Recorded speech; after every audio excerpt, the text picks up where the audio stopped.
اونچی کوٹھی، دیکھا کسی کی عمدہ گاڑی، دل میں آرزویں پالنے لگے، بڑا سمجھدار ہے، بڑا دانا ہے، بڑا عقل مند ہے، پتہ نہیں کیسے اس نے دولت اتنی اکٹھی کر لی۔ پھر کبھی اس کے ڈیرے پہ جا کے، اس کی بیٹھک پہ جا کے، اس کے ادارے پہ جا کے، پھر کبھی کبھی اس سے پوچھنے لگ جاتے کہ یار تھے تو ہم کلاس فیلو، اکٹھے تھے، اتنا تو ذہین بھی نہیں تھا، پیچھے بیٹھا کرتا تھا، نقلیں لگا لگا کے اس درجے پہ پاس ہو جاتا، اب بتا وہ گر کیا ہے؟ وہ آگے سے کلف زدہ کپڑوں کو درست کر کے کہتا واہ جی واہ، اپنی انداز کو لوگوں کے سامنے ایسے منوا لیا کہ اب جدھر جاؤ جس کو دیکھو اس کی زبان پہ اسی کا نام ہے، اسی کے گن گائے جاتے ہیں، اسی کے تذکرے ہوتے ہیں۔ پھر کبھی کبھی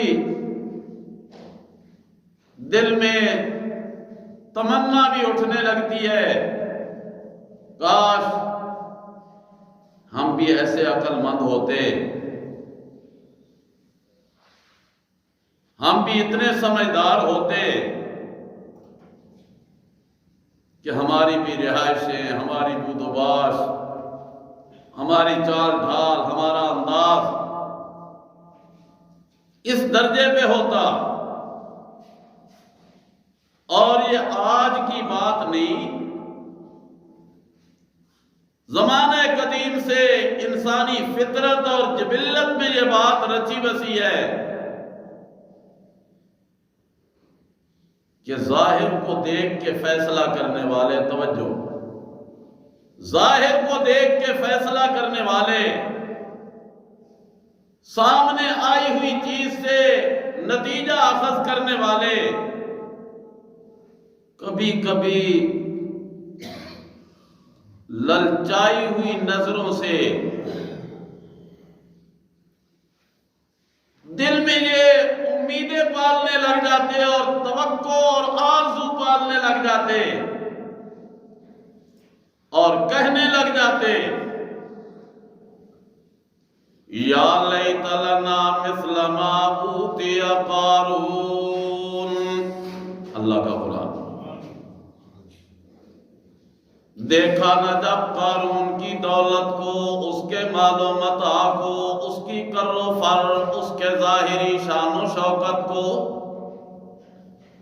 جب وہ نکلتا ہے تو آگے پیچھے نوکروں خادموں کی لائنیں لگی ہوئی ہیں، مال و متاع بھی بہت زیادہ، خزانہ بھی بہت زیادہ، کہ خود رب کریم فرماتے ہیں لَتَنُوءُ بِالْعُصْبَةِ أُولِي الْقُوَّةِ، اس کے خزانوں کی چابیاں اٹھانے والی ایک بڑی جماعت ہوا کرتی تھی۔ جب چابیاں اتنی زیادہ تو تالے کتنے ہوں گے، جب تالے اتنے زیادہ تو کمرے کتنے ہوں گے، جب کمرے اتنے زیادہ تو خزانہ کتنا زیادہ ہوگا۔ اس کی کر و فر کو دیکھ کے کہنے لگے یا لیت لنا مثل ما اوتی قارون، ہائے کاش ہمارے پاس بھی اتنا خزانہ ہوتا، ہم بھی دولت مند ہوتے، ہماری بھی کر و فر ہوتی۔ اس زمانے میں بھی ظاہری حالات کو دیکھ کے نتیجہ اخذ کرنے والے کرنے لگے، اور آج بھی ایسا ہی ہے۔ دیکھا کسی کی عمدہ گاڑی، دل میں آرزویں پالنے لگے، بڑا سمجھدار ہے، بڑا دانا ہے، بڑا عقل مند ہے، پتہ نہیں کیسے اس نے دولت اتنی اکٹھی کر لی۔ پھر کبھی اس کے ڈیرے پہ جا کے، اس کی بیٹھک پہ جا کے، اس کے ادارے پہ جا کے، پھر کبھی کبھی اس سے پوچھنے لگ جاتے کہ یار تھے تو ہم کلاس فیلو، اکٹھے تھے، اتنا تو ذہین بھی نہیں تھا، پیچھے بیٹھا کرتا تھا، نقلیں لگا لگا کے اس درجے پہ پاس ہو جاتا، اب بتا وہ گر کیا ہے؟ وہ آگے سے کل افزدہ کپڑوں کو درست کر کے کہتا، واہ جی واہ، میرے ارپن کے دیکھو نا، میری طرح ہو کے دیکھو، پھر دیکھو کیسے دولت تمہاری لونڈی بنتی ہے۔ سمجھدار ہوں نا۔ سمجھنے والوں نے بھی یہی سمجھا، سمجھانے والے نے بھی یہی سمجھایا کہ شاید دانائی، فراست، عقل مندی اسی کا نام ہے۔ رب کریم نے قرآن حکیم میں دانا لوگوں کی کچھ نشانیاں ذکر کی ہیں، عقل مند لوگوں کی کچھ علامتیں بیان کی ہیں کہ دانا کون ہوتا ہے، عقل مند ہوتا کون ہے۔ میں جسے عقل مند کہوں، جسے آپ دانا کہیں، نہیں، جسے میرا رب عقل مند کہے وہ عقل مند ہوتا ہے، وہ دانا ہوتا ہے، وہ سمجھدار ہوتا ہے، صاحب فہم ہوتا ہے۔ اللہ کریم نے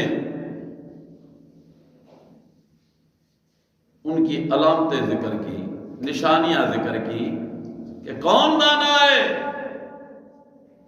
اللہ کا قرآن کہتا ہے جب ان کے کانوں میں ایک صدا لگتی ہے، ایھا الناس اعبدوا اللہ ما لکم من الہ غیرہ، ایھا الناس اعبدوا ربکم الذی خلقکم والذین من قبلکم۔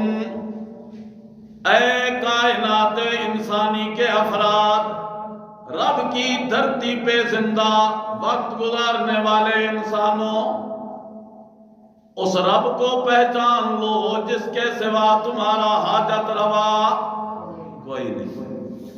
اس رب کے سامنے اپنی جبیں کو جھکا لو جس کے سوا تمہارا معبود کوئی نہیں۔ اس رب کے سامنے اپنا دامن پھیلا لو جس کے سوا تمہارا داتا کوئی نہیں۔ اس کے سامنے اپنی حاجات پیش کر لو جس کے سوا تمہارا دستگیر کوئی نہیں۔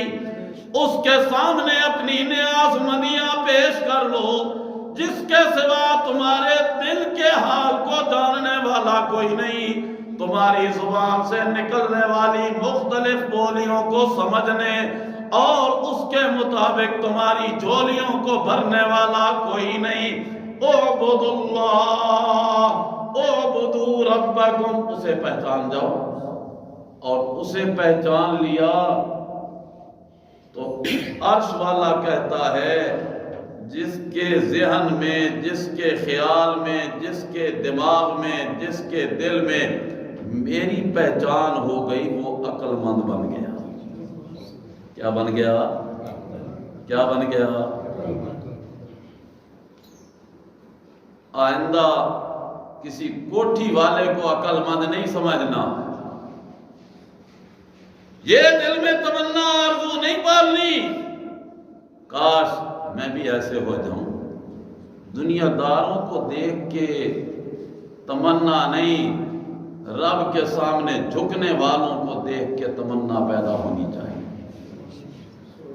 کہ سجدے اس کے، رکوع اس کے، رب کی پہچان اس کی، کاش میں بھی اپنے رب کو ایسے پہچاننے والا بن جاؤں۔ یہ آرزو پالنی چاہیے۔ اسی لیے رسول اللہ صلی اللہ علیہ وسلم کا ارشاد ہے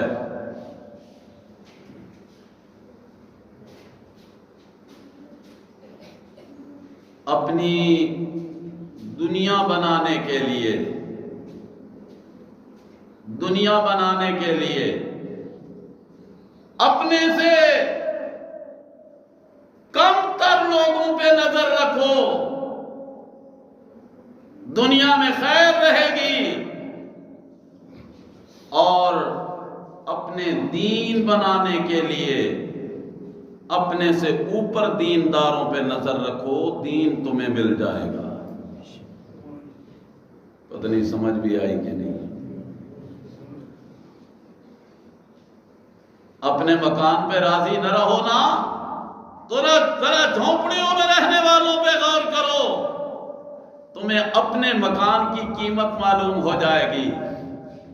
اور جب دین، عقیدہ، نظریہ اور عمل بنانے کی نوبت آئے تو پھر ذرا ان کو دیکھا کرو جو راتوں کو اٹھ اٹھ کے رب کے دروازے پہ سجدہ ریز ہوتے ہیں، انشاءاللہ دین بن جائے گا۔